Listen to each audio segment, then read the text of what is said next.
Nossa. Devemos ser rápidos com isso. Me dê o tripé. Está no porta-malas.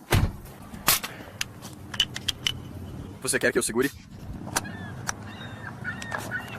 Ok, fique parado. Meu nome é André Krigman. E eu sou Cal Gabriel.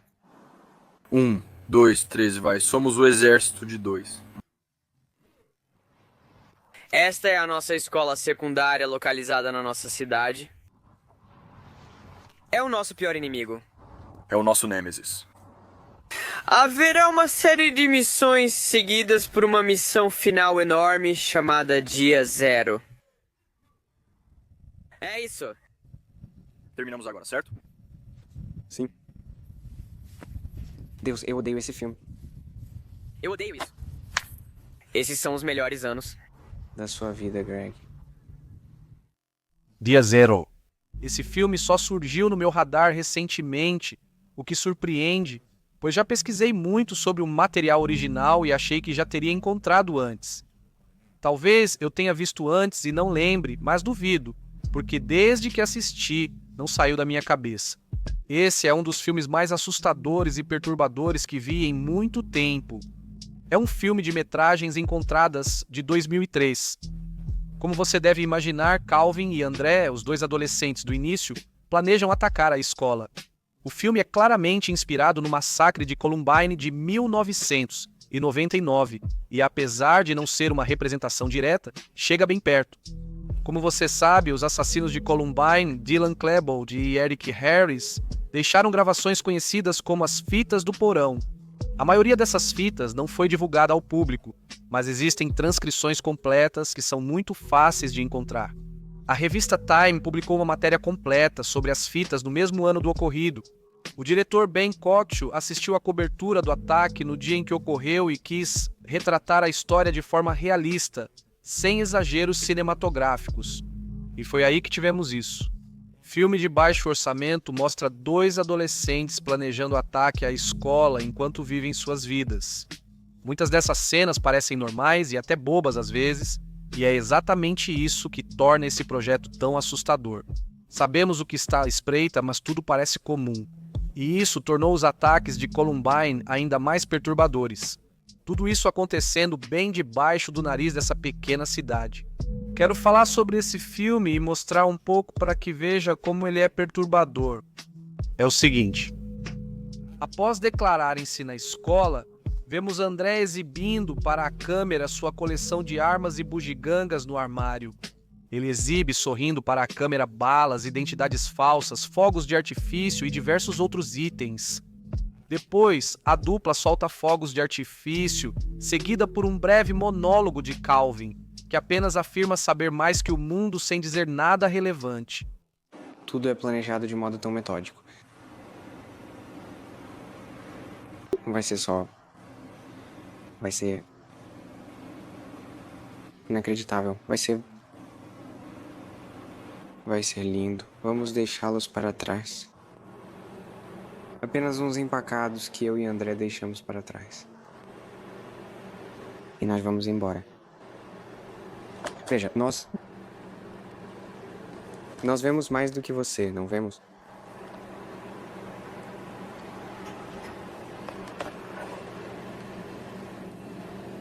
O que vemos depois disso, no entanto, é o que considero o primeiro momento do filme que é muito estranho e inquietante. Uma festa de aniversário para André, que fez 18 anos. Os pais dele estão com Calvin e todos brincam. Ele ganhou uma câmera de presente e está usando para gravar esse dia alegre. Como disse, é estranho ver como esse dia parece normal e feliz. A atuação é muito realista, nada exagerada ou forçada, e parece simplesmente uma conversa natural entre uma família relativamente comum. E isso é porque, de certa forma, é mesmo. O ator que interpreta André nesse filme, na verdade, se chama André.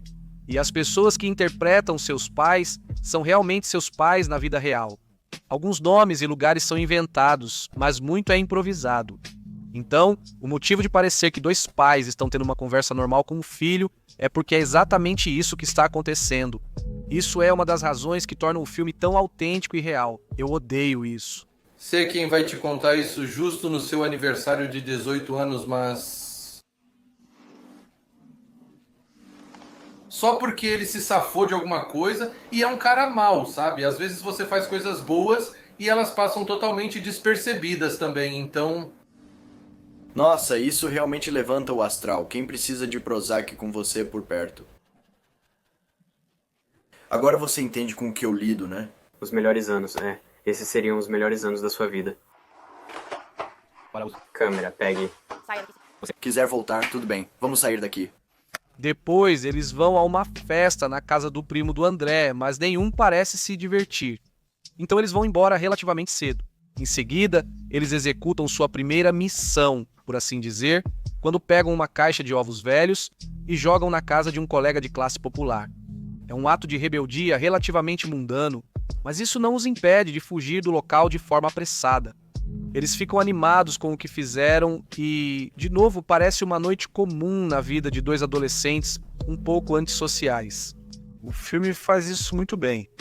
Depois disso, vemos a dupla indo ao banco para colocar o primeiro lote de fitas que gravaram em um cofre. Esse local aparecerá frequentemente no filme conforme eles gravam mais. Neste momento do filme, Calvin remove o aparelho no dentista, seguido por uma cena mais perturbadora. André mostra a coleção de armas do pai. Ele detalha várias armas diferentes e é perturbador vê-lo explicar calmamente sua coleção, especialmente ao fazer piadas sobre o que pretende fazer com elas. Meu pai me ensinou a caçar quando eu era bem pequeno, e ele sempre me fazia esperar lá embaixo para que eu não soubesse de onde ele pegava as armas e onde estava a chave.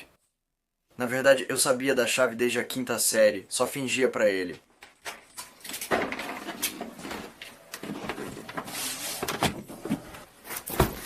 Espingarda calibre 20 de 2 canos. Nesse tempo em que fiz isso e fechei, 3 jogadores de futebol americano me derrubaram e bateram minha cabeça com uma cadeira. Não é bom? Em seguida, vemos uma cena de Calvin andando por um cemitério com uma garota chamada Rachel. Os dois estão brincando e rindo enquanto passeiam pelo local, aparentemente se divertindo bastante. O tom muda ao mencionar André, com Rachel preocupada, dizendo que ele é bravo, imprevisível e que Calvin não é o mesmo quando está com ele. Ela brinca dizendo que Calvin talvez guarde um pouco de raiva e maldade e ambos riem. Acabei de ouvir você dizer que André é violento. Não falei isso. Ele não é violento. O jeito que ele fala sobre as pessoas e simplesmente interage com todo mundo é só um pouco. Você quer dizer com você? Nem sempre sou eu. Ele é só um pouco excêntrico e um pouco estranho. Ele tem muita raiva. Problemas ou só raiva em geral? Acho que ele está com raiva por questões que desconheço. Quem você considera o líder do exército de 2 do André Cal? Sou eu ou o André? André. Você acha que é o André? Eu... Não sei. Quando você está com ele, você é diferente do que é agora. Como eu estou agora? E agora você é a Cal que eu conheço há muito tempo. E quando você está com o André, você é tipo o André número 2. Espera, por que você acha que, eu não sou o...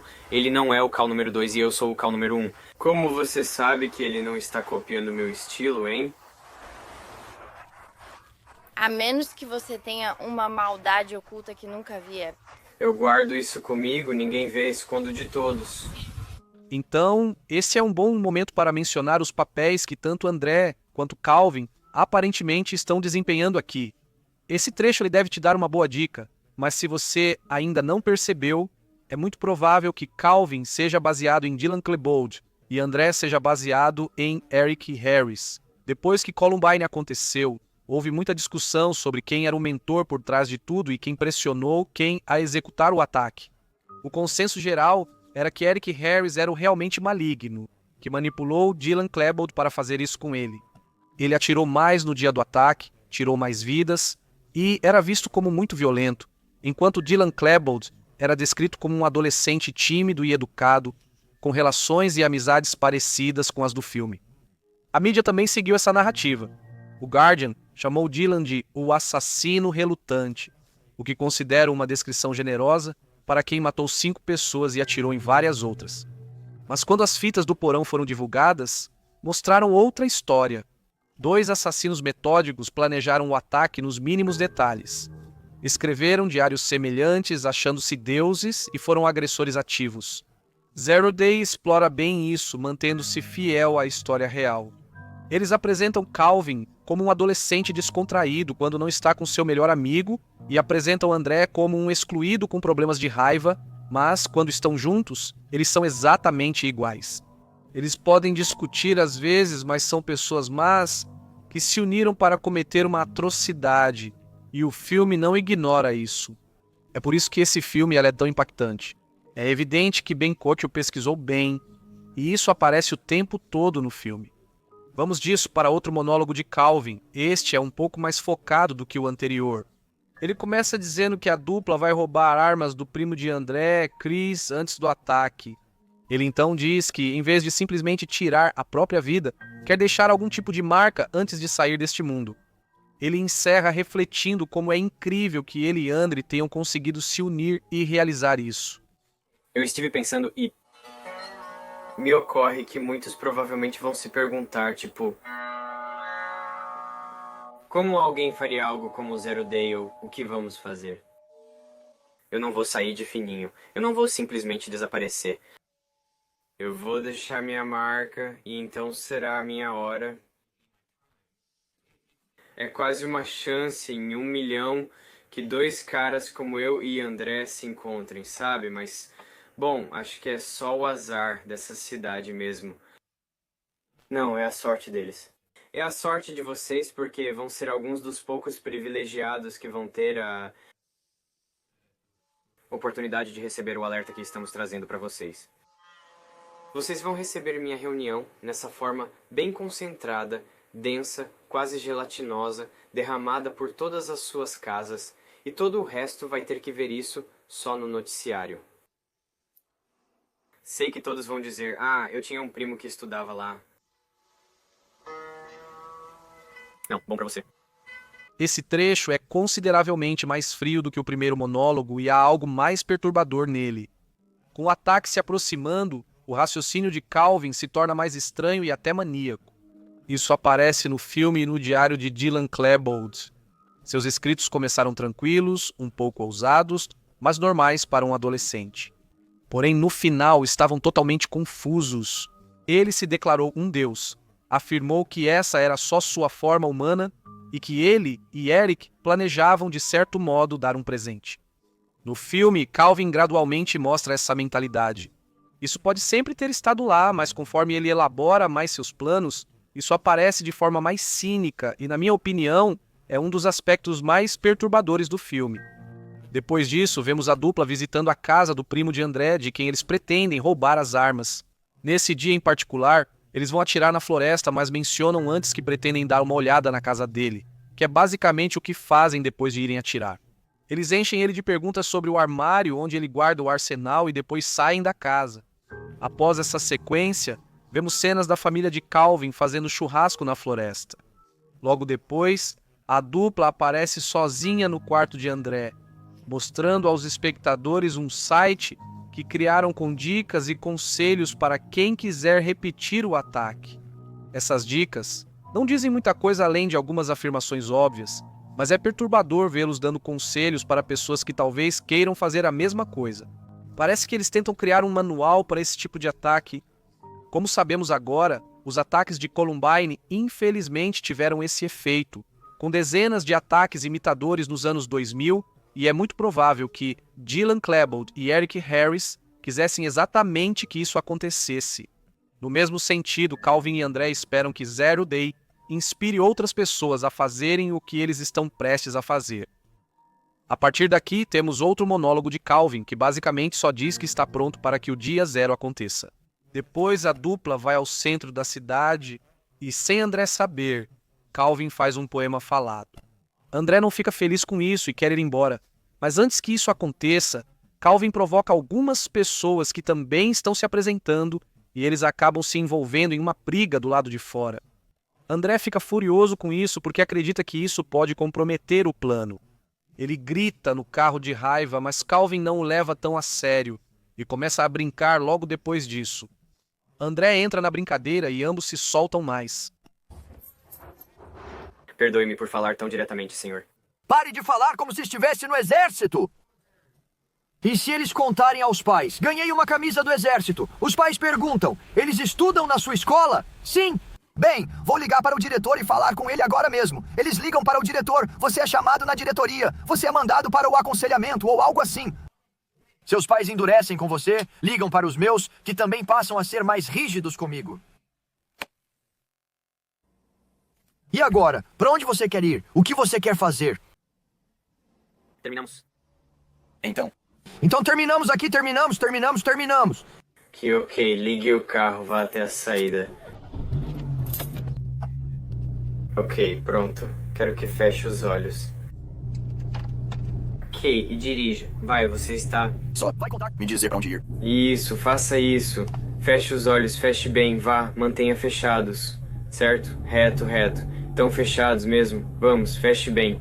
É uma sequência interessante, porque enquanto André está ficando irritado, Calvin está brincando dizendo que ele é o líder, chamando ele de senhor e tenente, mas é uma piada óbvia. No entanto, como discutimos antes, depois do ataque real em Columbine, Eric Harris foi considerado o líder e Dylan Klebold era visto como seu seguidor leal.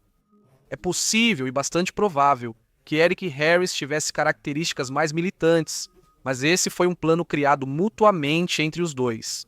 É interessante como o filme aborda isso. Calvin faz piadas de forma quase autocrítica. Eles sabem como são vistos. Isso fica claro na conversa anterior entre Calvin e Rachel. E é intrigante e até um pouco assustador ver eles brincando com isso de forma tão leve. Um pode ser mais líder, mas isso não importa para eles. Calvin não é seguidor. Ele está ansioso para planejar e cometer um ato horrível com seu amigo, como Dylan Klebold. 50 minutos após o início do filme, Calvin faz outro monólogo e revela que marcaram para 1º de maio. Ele também diz que não tem intenção de sair da escola, que o dia 0 será seu último dia. Depois, a dupla aparece no banco guardando mais gravações no cofre, somando mais de 30 horas de filmagem. Eles conversam sobre como vão entregar essas gravações para a mídia, dizendo que vão deixar uma fita final no carro deles, que conterá suas últimas palavras e uma última cena deles correndo para dentro da escola.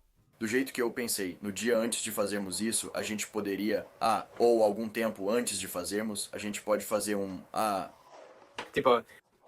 tipo um testamento em vídeo, sabe? Dizendo, deixamos essas fitas nos cofres do banco, meu nome, e aí seria Vamos deixar pra alguém. Vamos deixar no carro quando entrarmos. A última cena será a nossa entrada, depois disso eles não verão mais nada. E eles vão realmente assistir eles, mesmo assim... Você não assistiria eles? Se acostume com os CDs de cada jogo. Vão analisar e dizer, Mortal Kombat, foi por isso. Mesmo que não tenha sido por isso, estava dando uma falsa impressão.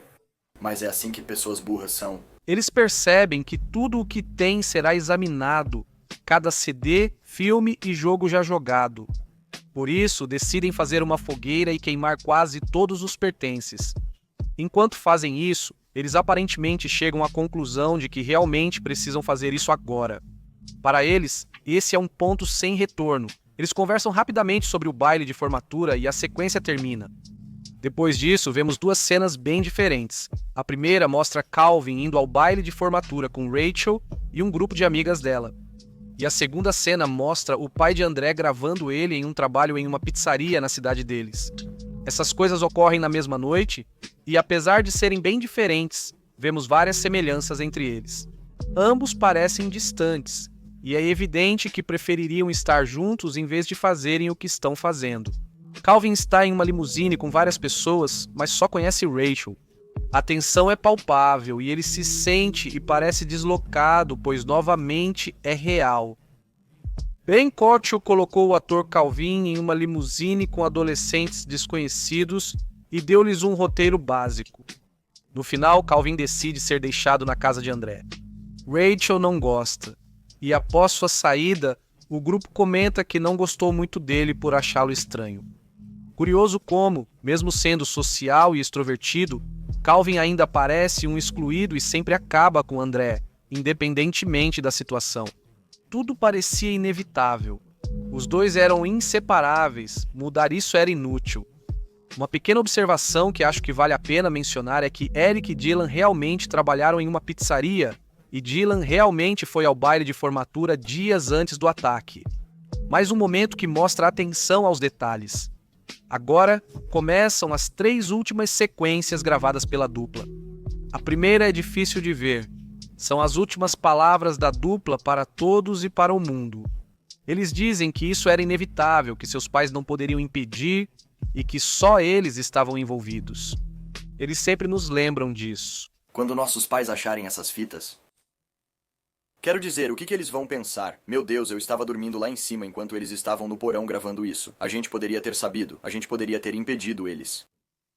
Você nos encontrou e pensou, Jesus, vou mandar eles para a terapia. Precisamos acabar com isso. A gente faria terapia.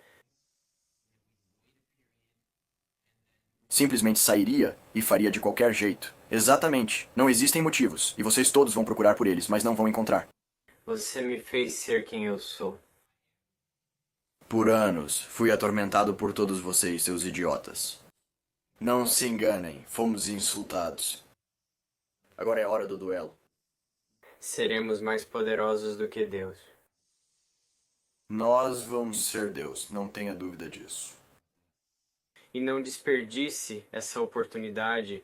Não diga simplesmente que a vida dessas pessoas foi perdida à toa, porque isso é simplesmente estúpido. Apenas acorde. Acorde, não estamos tentando desperdiçar a vida de ninguém. Estamos tentando mostrar às pessoas o que elas deveriam valorizar.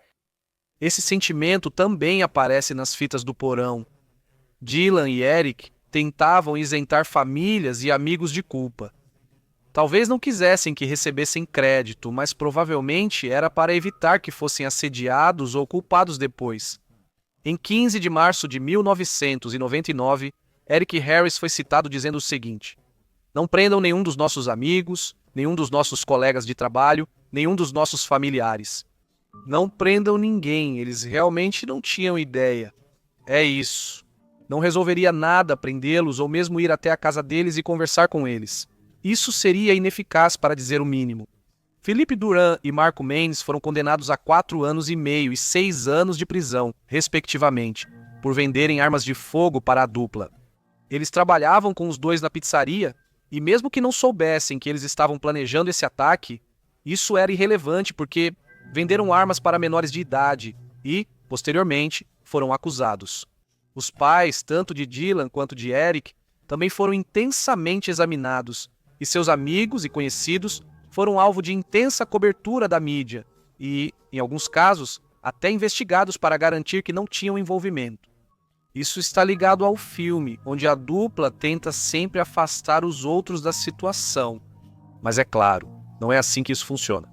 Eles não vão apenas arruinar a vida das pessoas que matam e atiram. Eles vão arruinar a vida dos pais dessas pessoas, vão arruinar a vida de alguns amigos delas, e qualquer um que se sinta próximo ou apegado a qualquer um deles vai pensar nisso todos os dias pelo resto da vida. Nenhuma quantidade de conversa diante de uma câmera vai mudar isso. No fim do monólogo, eles se dizem deuses e afirmam à mídia poder acessar qualquer fita gravada no caminho. Depois disso, eles invadem a casa do primo de André como planejado. Eles roubam várias armas enquanto ele está fora e deixam um bilhete. Eles sentem certa culpa ao fazer isso, mas continuam. Agora entramos na sequência final que gravam. André e Calvin chegam à escola, pegam as armas da caminhonete e as organizam visivelmente nervosos. André diz a Calvin que só faria isso com ele, e Calvin sente o mesmo. Enquanto conversam, um carro passa enquanto ambos seguram armas. A pessoa no carro não nota nada, e Calvin sorri para a câmera. É uma cena muito assustadora, e é a última vez que qualquer um deles olha diretamente para nós, porque depois disso, a câmera é colocada no painel do carro e a dupla sai do veículo. Eles entram correndo na escola, armados, e a câmera os acompanha até saírem de cena.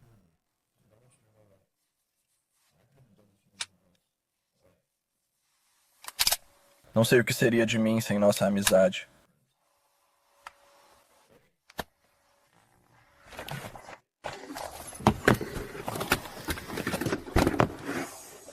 Pneus e acendam os fogos.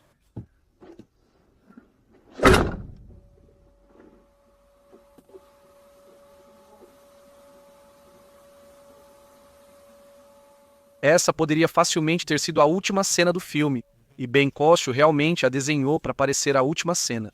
No comentário do diretor, ele disse que queria que as pessoas sentissem isso porque, teoricamente, é a última cena do filme de André e Calvin. Eles não vão gravar mais nada por conta própria. Essa é a fita final deles. Assim como os assassinos de Columbine, que gravaram sua fita final meia hora antes do ataque, eles agiram como se estivessem em um filme, protagonistas de um drama distorcido. Mas nós sabemos que esse não é o caso. Pode ter sido o fim do filme deles, mas também marca o início de algo muito real e arrepiante. Após a última cena deles, surge um novo ângulo, uma gravação de circuito fechado de televisão mostrando estudantes na escola. Eles conversam freneticamente. Depois, ouvimos a gravação de uma ligação para o 911. Um estudante informa ao operador sobre um atirador ativo no local. Enquanto isso, outro grupo de estudantes corre pelo corredor, mas logo recua devido aos disparos. Pela primeira vez, vemos André e Calvin na escola de verdade. A atendente permanece na linha e tenta falar com a dupla sem sucesso. Os estudantes correm pela biblioteca tentando escapar, mas logo André e Calvin os seguem. No caminho, eles pegam o telefone de alguém que eles atiraram e a atendente está na linha, o que significa que podemos ouvir tudo o que ela está dizendo enquanto a dupla realiza o ataque. Eles vão ao fundo da biblioteca, onde alguns estudantes se refugiaram, e começam a atirar neles um por um. Poucos escapam, mas a maioria morre. Eles acham pessoas escondidas atrás dos sofás e as matam.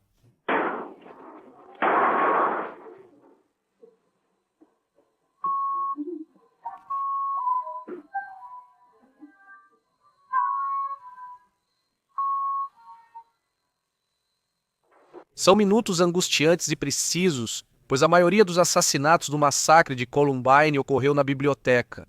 O ataque real à biblioteca durou cerca de 6 minutos e meio, que é também o tempo que Calvin e André levam para realizar esse ataque. Depois que terminam, eles percebem que não há mais ninguém na escola, todos já evacuaram. Eles retornam à biblioteca. André propõe um tiroteio com a polícia, mas Calvin recusa, dizendo preferir morrer por sua própria bala a ser morto pela polícia. André concorda, e ambos pegam 2 espingardas, ajoelham-se e, após contar até 3, tiram a própria vida. André? André, 2. Nós podemos te tirar dessa. Tiros disparados.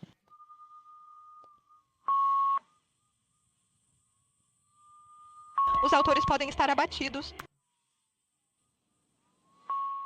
Depois disso, vemos uma última sequência.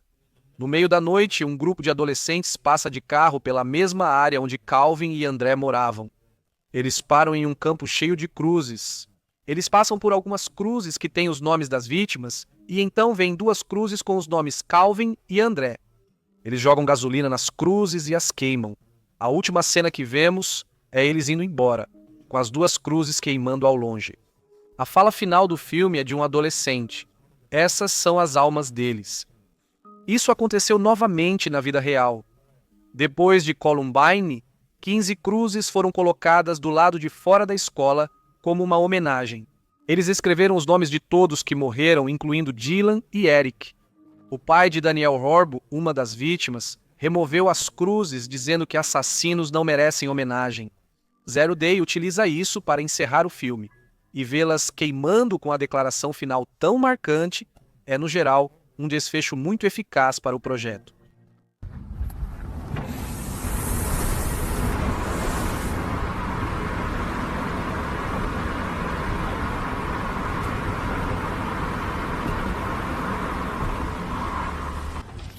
Vocês pegaram tudo?